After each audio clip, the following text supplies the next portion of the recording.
Y'all, and welcome to tonight's live stream. Well, today the Brian Walshe jury came back with a resounding unanimous verdict against Brian Walshe. All 12 jurors agreed he was guilty of the most serious charge the Commonwealth brought against him, the most serious one they have. And when that verdict was read, Brian Walshe barely reacted. There was no visible shock like we saw with Donna Adelson. There was no collapse. In fact, there was no obvious emotion at all. In fact, when you see it, I think you will be struck by just how little reaction there is, because it's not just surprising, it's actually unsettling to watch it happen. And in a lot of ways, I believe that absence of reaction tells you a lot about how this trial was very likely to end. Now, tonight, I want to kind of slow that moment down and really look at it and talk about what it means, unpack it. We're going to set the stage first. I want to talk a little bit about what the verdict means for Brian Walshe. In other words, what was at stake for him in the courtroom? What would a guilty verdict mean? And what would that charge carry with it? So once we understand that, then I want to watch the verdict come back together, just a few minutes of it. And we're going to watch Brian Walshe as it happens. We're not going to sensationalize it. We are literally going to observe it as a juror would, because sometimes I think what a defendant doesn't do in a moment can be just as revealing as what they do. And then we're going to talk. We're just going to talk about this case, about the verdict, about what may have mattered the most to the jury. We're going to do some polls, and I'm going to do some Q&A. You can ask questions. We'll talk just generally about the case and why I think this outcome makes sense, what it's going to mean going forward for him. So in the end, the jury spoke, and his reaction may say more than anything else. So if you would, thank you so much for coming tonight. If you would please hit the like button. Also, for anybody watching the video back, that helps YouTube know we are alive and well, and I would really appreciate it. If you aren't subscribed, please do. We would love to have you back for more videos. So let's first talk about what exactly the verdict today means for Brian Walshe. Now, he was actually convicted of murder in the first degree. So let's take a look at the Massachusetts statute. Going to have to go with that layout, I think. Okay, so murder defined. Now, I do not practice in Massachusetts. I just looked this up because I thought it would help us maybe as we talked about it. So I don't represent that this is their statute, but it is what I found.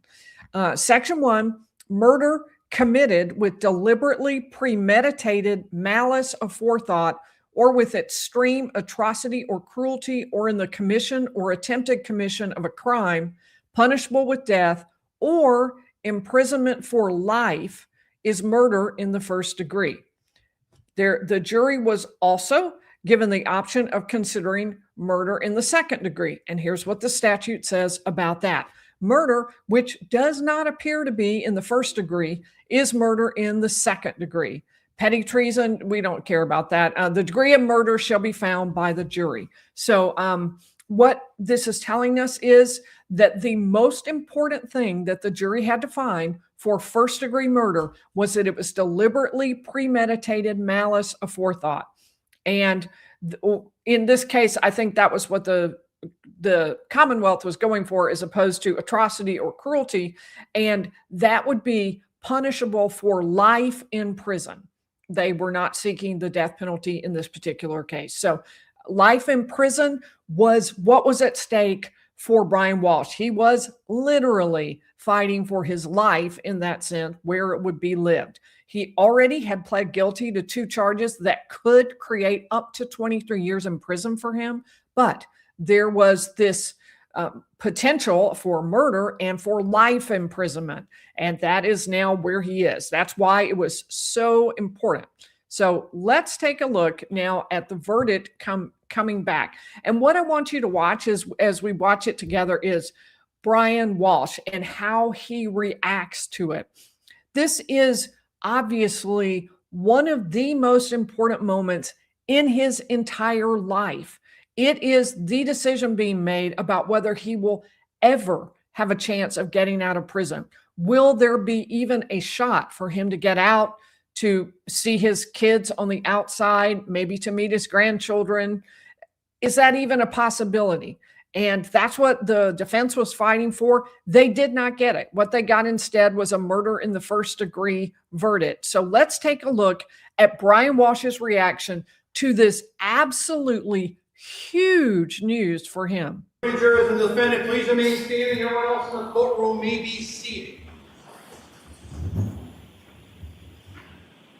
Your Honor, may I inquire? You may. Mr. So they don't know the verdict in the yet. matter of the Commonwealth versus Brian Walshe, have the deliberating jurors reached a unanimous verdict? We have. Thank you, sir. If you could hand that to the court officer, please.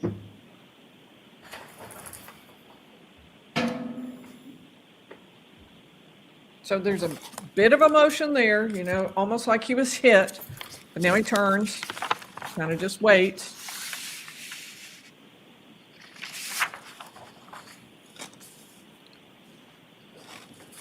It always takes an unbearably long time that seems like forever if you're actually in the courtroom waiting for the verdict.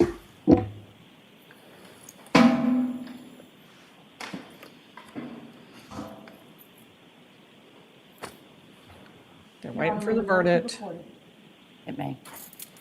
Mr. Foreperson, in the matter of the Commonwealth versus Brian Walshe, Norfolk Superior Court Criminal Indictment Number 2023-0091.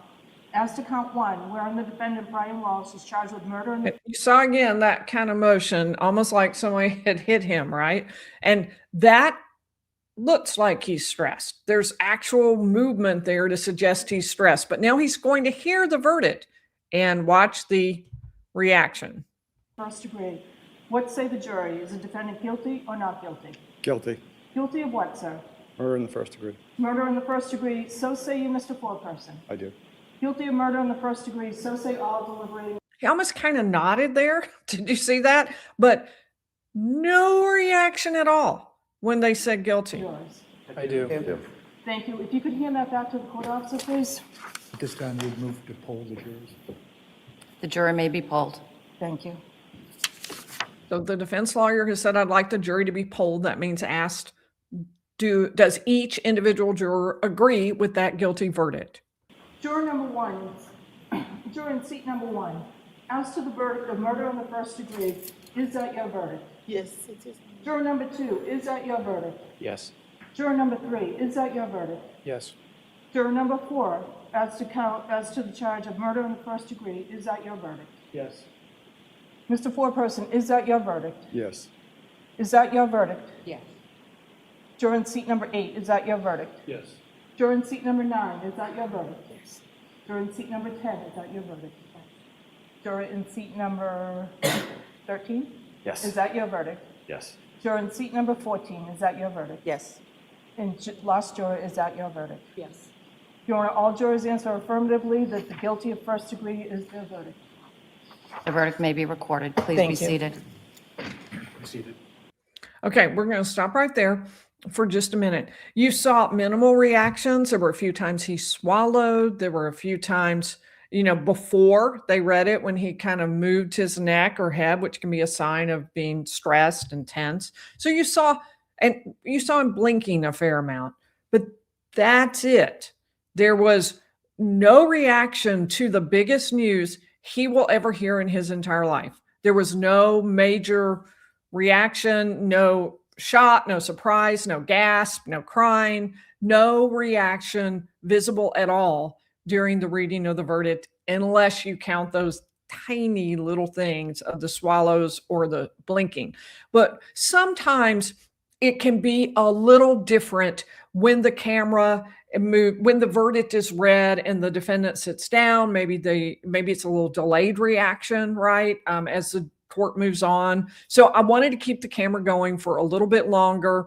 And sometimes also, I think you pick up more when you put it in faster speed because you can kind of see somebody moving. It becomes a little more obvious as they move. So I speeded this up. It's about, I don't know, I think it's cut down to about 2 minutes, maybe double speed, something like that. So we can just kind of look at it. What's going to be happening next is something very perfunctory in the ordinary course of a courtroom. The judge is going to thank the jury. The judge is going to explain to them that they're free to talk to people now if they want to. So the moment is past. So Brian's a little freer to react to it and to feel the feelings that you would expect him to feel as a result. I've turned the sound off because it was really distracting, I think, to have it go really fast. But let's keep watching and at double speed and just kind of see what happens.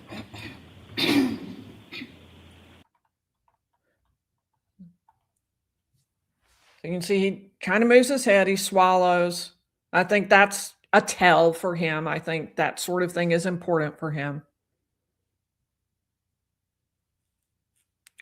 Gonna change the layout just a little bit to that, so you can get a full view of him. You can see he's blinking, but remember it's double speed, so that's a little bit less of a tell in this particular case. Well, it has maybe about another minute, but you'll see just so passive, right?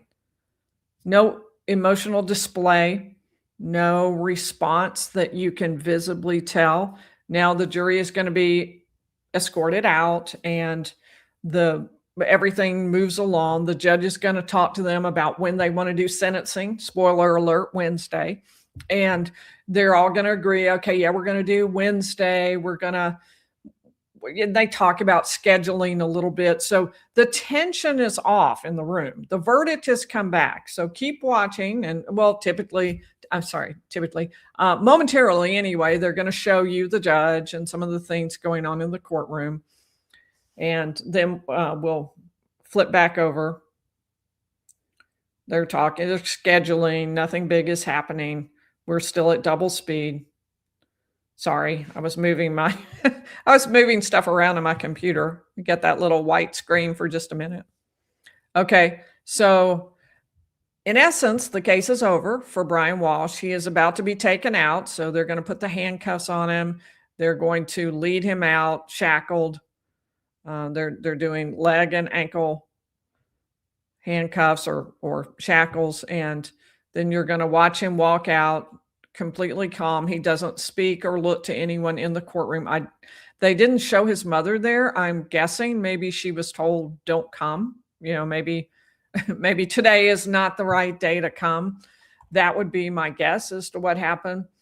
So my analysis of this is that it's really, although it might seem like it's just a moment in time, it's just how he reacts or doesn't react to what is being said right there, to the verdict coming back to guilty and to the knowledge that this is now the rest of his life. But it's not just that, I don't think, because what I had said in one of my earlier videos was that I thought it would take 12 actuaries to give Brian Walshe a not guilty verdict, because I think it takes an incredible ability to use logic and to divorce it from a sort of more holistic view of what a person would do in a situation like that. So I think that people with intense skills of logic might do that. I'm super curious about whether they would, about whether AI might reach a different verdict here, and I may do something with that. But I think for the majority of jurors, the way they would look at it is they would say, look, this guy pled guilty to art fraud. That's not murder, but he did plead guilty to art fraud and to lying to the police. So we already know this guy is a liar. We've been told that, not just once, but twice in really big, important things. He lied. And by the way, coming tomorrow, I am doing a deep dive into the art fraud case. Y'all asked about it, and I'm delivering on that one. I don't know that I have ever been more excited about a video. Diving into that case gave me an entirely different perspective on what we were going to see in this case and on what some of the testimony was in this case. So you get some insight into kind of what was going on behind the scenes. I think it gives you an entirely different perspective about the relationship between Brian and Ana. So that I plan to drop that tomorrow. So please be sure to subscribe. You don't want to miss that one. I really am excited about that. I think you'll really like that. So back to the line. So the jury has said to itself, okay, we were lied to, or let me rephrase, the people he committed the art fraud on were lied to. The police were lied to. We were told in opening that he was going to tell us about the sudden death of Ana, and he didn't. Technically, the fact that he doesn't testify can't be used against him, but they're looking holistically at just somebody clearly not to be trusted. And they don't have any direct evidence, as he could have provided, that there was this sudden death. What they do have direct evidence of is that he dismembered his wife, that he casually and coolly lied about that in the days following. Well, first, he didn't even tell the police that she was missing. And then he went out, bought trash bags, a hacksaw, a hatchet, cleaning supplies. And I think the inescapable conclusion from that is that he very likely chopped her apart in the basement, perhaps while the kids were playing upstairs, or maybe while they were sleeping, and then threw her out in multiple trash cans or dumpsters at apartment complexes around town. How do you get past that? I think it's really, really difficult to get past that. And remember, he admitted lying to the police, and he admitted disposing of the body. Two enormous things that he admitted to, and that the jury was told as truth, as fact. So I think that people tend to look holistically at what happened, and I think it was very difficult to believe that someone who cut his wife into pieces had just hours earlier been heartbroken to find her suddenly dead in her bed. I think that's just really hard to believe. And maybe people with exceptional powers of logic could parse that, but I think most people tend to see things more as a whole, and I think it's very hard to do that. I think it would be difficult to find that those things can be separated from what the charge was. So I don't think it was a surprise. The question, of course, is, will it be shaky on appeal? And that is Brian's best shot. It always was. Appeals typically lose. I mean, it's a small percentage chance of winning. So I'm not giving him a likely win there either. He took a gamble with those two guilty pleas. They ended up not coming into evidence in terms of the jury being told he had done that. So I think that the jury, that will be a huge issue on appeal. But I do think that it ended up just being too inconsistent with what he was claiming. I think the idea of sudden death with those two guilty pleas, even if they didn't know about them, they knew about the facts. I think it was just really hard to accept. So what I want to do now is, first of all, let me say again, if you have not liked the video, I would really appreciate it if you would. And if you're not subscribed, we want you back for more. So I am going to do some Q&A now. So if you would start putting your questions into the chat with question marks at the beginning. And I'm going to say thank you to some people over here in the super chats. Jindabomb, yes, he couldn't clean the darkness of his soul. I think the jury concluded exactly like you, Jindabomb. Jindabomb has been a member for a month. That's awesome. We are so glad to have you. And Pascaline has been a member for 4 months, joined us during Adelson. She's joining us from Paris. So she's saying a shout out in French, shout out to everybody. And and she's glad to be here tonight. Glad to have you, Pascaline. Thank you. Bergen County is a new member. Awesome to have you. Really glad you're here. And Jindabomb is, rest in peace, Rob Reiner and his wife. That is horrible news. I mean, that is so distressing. I guess many of you have heard about the accusation that Rob Reiner and his wife were murdered by their own child, which is just, wow. I mean, that's so difficult even to fathom. So I don't know any circumstances about it, but I saw the articles like many of you did. So that's all I know about it. But yes, I agree. RIP. So Mindy, thank you very much for your super chat.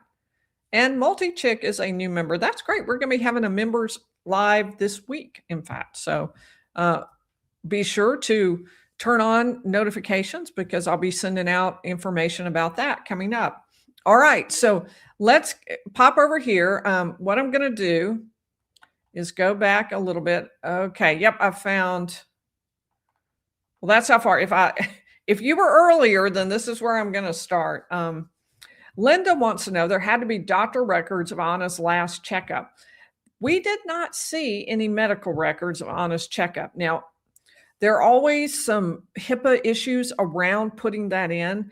I would think there might have been permission given for that in this particular case. Maybe it had just been too long. We did have information that the Commonwealth gave out about her health, but it was a little bit more indirect. It was that she applied for life insurance and they gave her the best possible rate because they thought she was reasonably healthy, in other words. And then we also heard that she had exercised vigorously that day, and she was a real leader in the exercise class. She was really good at it. And she was in great shape. She loved to work out. Again, suggesting, okay, she's probably pretty healthy, not likely to just suddenly die. Now, the defense theory was you don't have to be likely to suddenly die to suddenly die. It could just be something that happens on the spur of the moment to anyone, even a healthy person. But they never brought an expert to say that. They got pretty much that from the Commonwealth expert, but not as clearly as I think probably their own expert would be. Okay, now let me head over. I'm going to have to, well, darn it, I guess I closed this screen. That will teach me. Okay. Or will it? Will I remember next time? Okay, I'm going to go into my YouTube and I want to do a couple of polls and get your opinions. So let's go ahead and get started on the poll while I'm answering questions. So we can do both at the same time. So let me pop over here and go into the polls. Okay. All right. So what I'm going to ask y'all first is, I want to know what you thought. What would you have voted? I am always so reluctant to do that earlier. I know everybody wants to. How would you have voted? Now, I'm going to assume, of course, you're going to talk to the other jurors. You would be a good juror, but I just wondered what you would think. Guilty, first degree, which means with malice aforethought, deliberate premeditation. Guilty, second degree, does not require that level, but still murder. And I'm going to say M for murder, and I'll put that in both so you know what I mean. Okay. And then the other would be not guilty. I feel like, I don't know. We'll see. We'll see. Okay. Let's see what y'all have to say about that. How would you have voted? So while we're doing that, I can keep answering some questions and talking over here. Let's see. What was the sentence for dismembering and improper disposal of a corpse? And also, I thought the jury was told wasn't told he admitted to dismemberment. True. The jury was not told, and technically it wasn't dismemberment, but it was disposal of the body. That's what he admitted to. So, and you're absolutely correct. The jury didn't hear that, but the jury heard his own lawyer say that he had acknowledged these things in opening statements. So there was never any question in their minds that he acknowledged having done these things. He didn't get on the stand and say it, but his attorney did, and it came out in the facts, not though in terms of actually pled guilty to it and would be sentenced for it. And I had talked about, I thought really the judge probably should have allowed the jury to know that.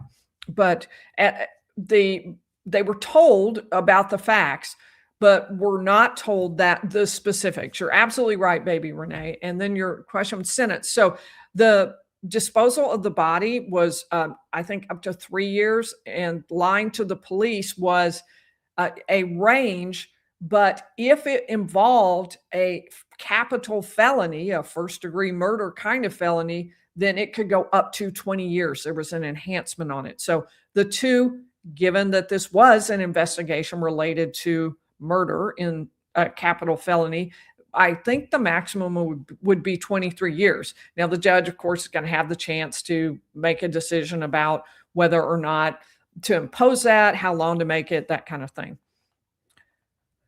Okay, so we're looking for question marks at the beginning.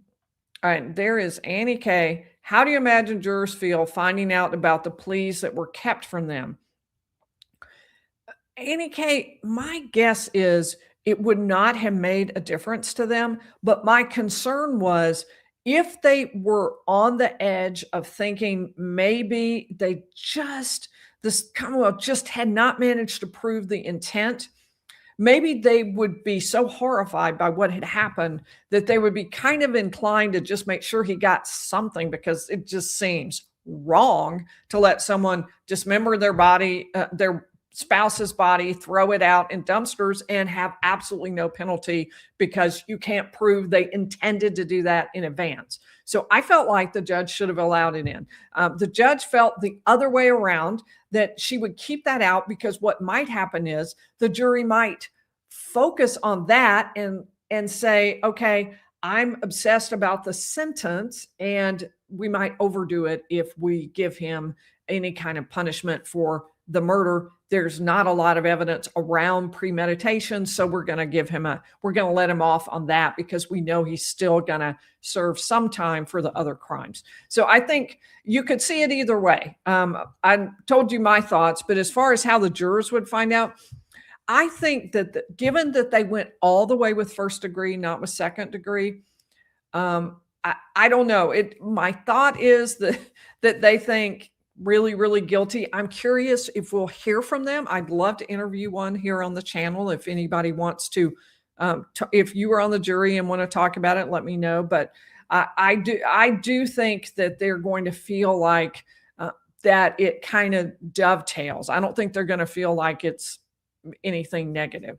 I'm headed over here because I'm so curious what y'all are thinking. Oh, interesting. This is really different from the poll I saw done on, I guess it was maybe Court TV or Law and Crime, but it just goes to show how much more nuanced and sophisticated y'all are, may I say, because there is not just one easy answer. I think y'all are coming in at different answers, and I think that shows a lot of thinking going on in the group. And as you try to decide and work through what exactly would be the right thing to do here. Okay. Thank you very much, Mitt Spunky. I really appreciate that. Mitt Spunky has been a longtime member. And I'm very grateful for you, and thank you for the super chat. And glad you're enjoying the show. Janet wants to know if I will cover the Nick Reiner trial. I don't know. What, for one thing, I don't really know how he'll plead or anything like that. So but maybe if y'all are super interested, maybe we ought to do that. Would you mind putting that in the chat or in the comments for me? If the Reiner case is of great interest to you, would you let me know? Oh, well, you know what we could do? We could just do a poll. So quick, if you haven't voted on the how would you vote poll, let's do a real quick one on the Rob Reiner case, because what the heck? We're in the middle of polls. So if you haven't voted, I'm about to close it. Okay, I'm ending it. So for people watching later who can't vote, just so you know, the group said first degree murder, guilty, 82%. Second degree murder, guilty, 17%, and not guilty, 1%. So very sophisticated thinking. I'm very impressed with y'all. I appreciate that. I am very impressed. All right. So let's do, would you be interested in coverage of Nick Reiner? I'm just going to say right now, allegations, because I don't think there's been a true case filed yet, but we will find out. So I should have probably done another option, but like kind of, or maybe, or I don't know, but I did yes or no. So let's see what y'all have to say. Okay. Well, the voting is coming in quick and overwhelming. Wow. Woo. Y'all are blowing me back here with your interest in that case. Okay. Well, we'll give that a minute or two so everybody can say what they have to say. And let me head back over. Well, thank you, Linda. I very much appreciate your nice comment. All right. Linda likes my style. Thank you. Very appreciative. Let's keep going with questions. Karen asking, was the mother there the whole trial and the verdict? And were any of Anna's family there? I believe that the mother has been there. She's been there, but I don't believe she was there today. At least this. I thought Court TV or whoever was doing today's pool might film her, might turn and put the camera on her because they've been doing that throughout the trial, but they didn't do that. And when they showed Brian walking out, I didn't spot her. So I'm thinking she wasn't there. That's just my guess. I wasn't there for the sentencing, wasn't there today is what I mean. But I do not know about Anna's family. I didn't hear any statements that somebody was there. I believe that they do plan to do statements when it comes to sentencing. So I think we'll hear from them on Wednesday. And we'll probably hear from some of the people who testified at trial, like Anna's friend, more than one friend, two friends testified at trial. So we may hear about that. We may hear about from Will Fastow. We'll just see who comes on Wednesday. We will find out more. And maybe the mother will testify on Brian's behalf, perhaps. Interestingly, you will hear, you have got to subscribe with notifications on because you just have to see the video tomorrow about the art fraud. I am telling you, you have to see this video. But it is one of the people who testified on Brian's behalf was Jim Mutlu, who testified in this case, and his testimony was about the evening he spent with Ana and with Brian right before she disappeared. Kay Termalkut is asking a great question. Many of us had, who's with the children? Who is actually caring for them? And we don't know. I have heard people, when we talked about it last time, some people put in that the kids are actually in foster homes, but I don't know that. I haven't been able to track that down. I don't know, but wow, I can only imagine the upheaval to their lives. It's just horrendous, really. All right. And let's see. Laura Good, do you think Brian's mother was involved? I'm worried about her getting custody of the boys. I don't know whether she's even tried to get custody or wishes to have custody. Obviously, that would be quite an overwhelming promise to make. And so I don't know if she wants that. But as far as whether she was involved, here's what we know. She was not ever charged, and they never seemed to even look into her as a potential suspect. So I have to assume law enforcement thinks the answer is no. She wasn't involved. They don't believe that. Brian went to her house shortly afterwards, and yet they do not seem to believe she was involved. So I just have to go with that. That's what I've got. All right, I'm going to end that poll, which was a resounding yes. 85% of you would, let me go ahead and end it. Oh, it's flipping back and forth, 86-14, 85-15. So the vast majority of you would be interested in coverage of the Nick Reiner allegations. So, okay, I have heard you. That was definitely a high percentage. So thank you all for putting your thoughts in. And let's do, while we're waiting, before I answer more questions, let me add another poll because I would like to know what you thought was the most important evidence. Okay. What was the most important evidence? And I'm going to give you a few choices. The Google searches, things like how to dispose of a body after murder, things like hacksaw, best tool to dismember. I'm paraphrasing, but I think that's pretty darn close to what it was. So Google searches, the video at Lowe's. I have to be very brief. They don't give you many digits here, characters. Video at Lowe's in the dumpsters, which showed him buying cleaning supplies. They also went to Home Depot. They went various places, but video at Lowe's and the dumpsters showing him throwing out the black trash bags with something in them. Okay. I'm going to add failure to report missing. Oh, good. I have enough room to say failure to report Ana missing. Okay. And then finally, I'm going to throw in there prior lies. Prior lies. Nope. I'm going to throw in there blood and DNA. Yep. That's what I'm going to do. Okay. So let's see what you thought was the most important evidence. And then I will have your view on that. And then we can do some more questions while we're waiting for you to give your 2 cents on that. Okay, looking for question marks at the beginning, and I have a couple people over in the super chat I need to thank too. Pascaline says, and this is a good point. Don't you think it's a part of maybe relief, and maybe that's why there's not a lot of reaction from Brian Walshe?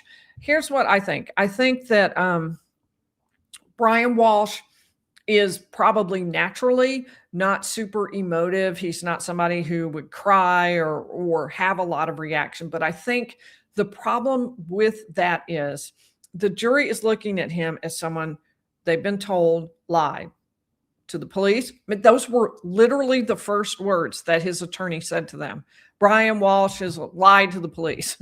And again, paraphrasing, but it was real close to that. That was the first thing they heard from his own attorney. And then they heard about this art fraud just briefly. They didn't get any details, but that he had been convicted of that. So they're told, okay, this is a guy who lies. And this is a guy who, by all this evidence, dismembered his wife. And now we're supposed to believe that she just suddenly died and he was really sad about it. But, you know, it was in his best interest. So he just went ahead and chopped her up. And I think that is really hard to accept. I think I think jurors tend to believe that doesn't make sense. That isn't the way real life works. And I think that's how they would have thought about it and how they did think about it. That's my guess anyway. We'll hear from them coming up, but that's what I'm guessing is what people thought.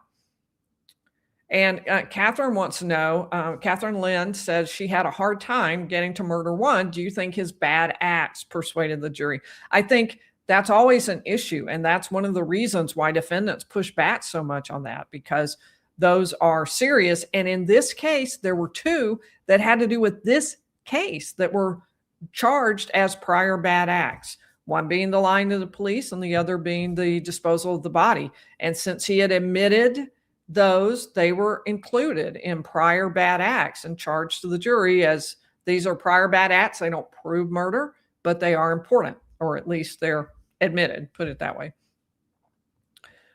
Okay, so let's see. I don't think Linda. Yeah. Okay. Karen is a new member. Awesome. Glad to have you. Very glad. And Catherine Lynn says, has been a member for 13 months. Thank you. I didn't think Massachusetts had the death penalty. I agree with you. I didn't think they did either, but you saw in the statute that it said it called it a crime punishable by death or life in prison. So that's the way the statute is written. And that may be hearkening back to an older time when Massachusetts did have the death penalty, or maybe they wanted to build that in case it ever did happen. Oh, Pascaline's question. Yes, I think that's definitely possible. People react different ways. I just think the general idea of this guy being super passive about having chopped up his wife and thrown her out, and then super passive in reaction to the jury's verdict, those 2 fit together. And what doesn't fit is a guy distraught because his wife suddenly died, loved her immensely. That's the one that doesn't fit. The other 2 seem to go together. And Laura Lee Annie, the mother was there and taken out right after the verdict. That explains then, I guess, why they didn't show her. Thank you for letting me know, Laura Lee Annie. I appreciate that. I always feel very deeply for all of the family members sitting there, because this is an unimaginable situation to be in, I think. So that is, I feel, deeply for her too. I'm assuming that she was not in any way involved because she hasn't been charged, and that appears to be what the Commonwealth has decided. Okay, so let's see. Okay, I'm going to go ahead and end this poll. I've got one more as we finish up on our Q&A. So what was the most important evidence? I have to end it first. And then I will tell you what the final vote was. Okay, Google searches, 43% was the winner, top, but next level was blood and DNA. 23% of you thought that was really important, the most important evidence. 21% of you thought that video from Lowe's, Home Depot, Home Goods, and the dumpsters was the most important piece of evidence. And another 13% of you thought that the failure to report Ana missing was the most important part. So thank you, everybody, for voting. And we will do our, I think, last poll for the night. So I want to know what surprised you the most today? And let me change from today. And what surprised you the most about the case? So number one would be the speed of the verdict. And that could be that you thought it was slow and you thought, sure, it was going to be faster, or other way around. Unanimous decision. In other words, you really thought somebody would get hung up on the premeditation, the deliberate premeditation or intent issues, something like that. Brian's reaction. And let's give it, nothing surprised me. Maybe you're a nothing surprises you kind of person. So let's start that and see what your thoughts are on that. Okay, while we go back over to some questions and talk a little bit more about the verdict. Hey, Gringa has been a member for 8 months. We are so glad to have you. And she points out that all the cool kids hang out here with Lawyer Lee. Absolutely correct. Thank you, Gringa. And Gringa is one of the cool kids because she is hanging out with us here. Okay. Rob Hicks, do you think the jury found out about the plea? Seriously. Only in the sense that they were told about the facts. I don't think they knew about the plea. I really don't. Is it possible that someone violated the judge's repeated order? Don't look at the news. Don't go on social media. Maybe. Yes, it's possible. But I don't know. They all answered that every day. They were reminded by the judge more than once every day. And my guess is probably not. I don't think they knew about it. I'm going to presume that they didn't because they weren't supposed to. So I'm just going to guess that. But they did know because they were charged about it, that the facts were there, that these were prior bad acts, and they were supposed to treat them like other prior bad acts as not proof. They were offered to consider things like motive and things along those lines. All right. I cannot remember. Karen, did I welcome you to being a new member? I cannot remember. So we'll pop you up on the screen. And I'm sorry if I didn't, but we are delighted to have you. Okay. Looking for question marks. Okay. This is such an interesting question. Lynn asks, is a conviction of murder without a body more common now than in the past? What an interesting question. I can't say that for sure. I don't know if there are statistics that would tell us the answer to that, but it's really interesting.